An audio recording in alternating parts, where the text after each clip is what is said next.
നമസ്കാരം. ലോകം ഇപ്പോൾ ഏറ്റവും ഭീതിയോടെ ഉറ്റുനോക്കുന്നത് പശ്ചിമേഷ്യയിലേക്കാണ്. ഇസ്രയേലും ഇറാനും തമ്മിലുള്ള വർഷങ്ങളായുള്ള പക അതിന്റെ അവസാന ഘട്ടത്തിലേക്ക് കടക്കുകയാണോ എന്ന സംശയിപ്പിക്കുന്ന വാർത്തകളാണ് ഇപ്പോൾ പുറത്തേക്ക് വരുന്നത്.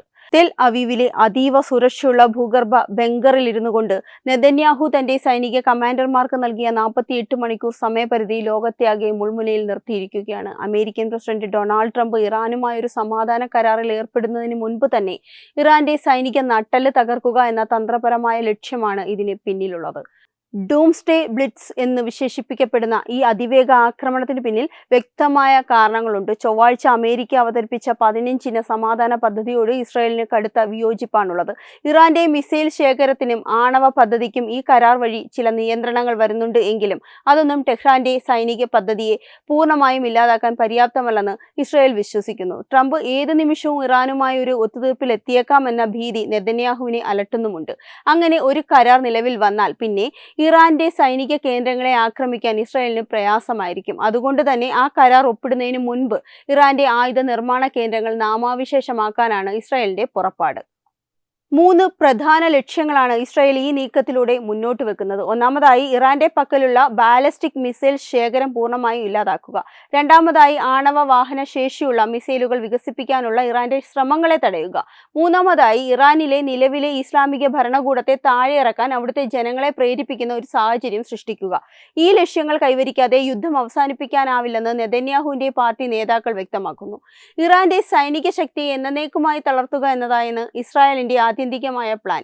ഒരു കൈയിൽ സമാധാന കരാറും മറുകൈയിൽ പ്രഹരിക്കാനോങ്ങിയ മുഷ്ടിയുമായാണ് ട്രംപ് നിൽക്കുന്നതെന്ന് അദ്ദേഹത്തിന്റെ സഹായികൾ തന്നെ വെളിപ്പെടുത്തുന്നു.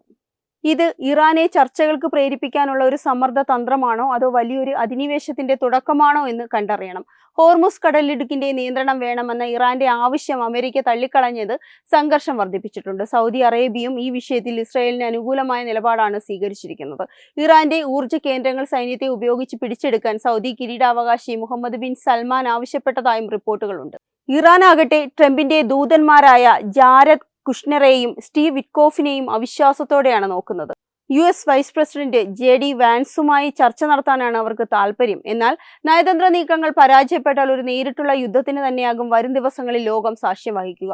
ഇസ്രായേൽ നൽകിയ ഈ 48 മണിക്കൂർ സമയപരിധി അവസാനിക്കുമ്പോൾ പശ്ചിമേഷ്യ ഒരു വലിയ യുദ്ധക്കളമായി മാറുമോ അതോ ട്രംപിന്റെ സമാധാന മോഹങ്ങൾ വിജയിക്കുമോ എന്നത് കാത്തിരുന്ന് കാണേണ്ടിയിരിക്കും. ഏതായാലും വരും മണിക്കൂറുകൾ ലോക ചരിത്രത്തിൽ തന്നെ നിർണായകമാകുമെന്ന കാര്യത്തിൽ സംശയമില്ല.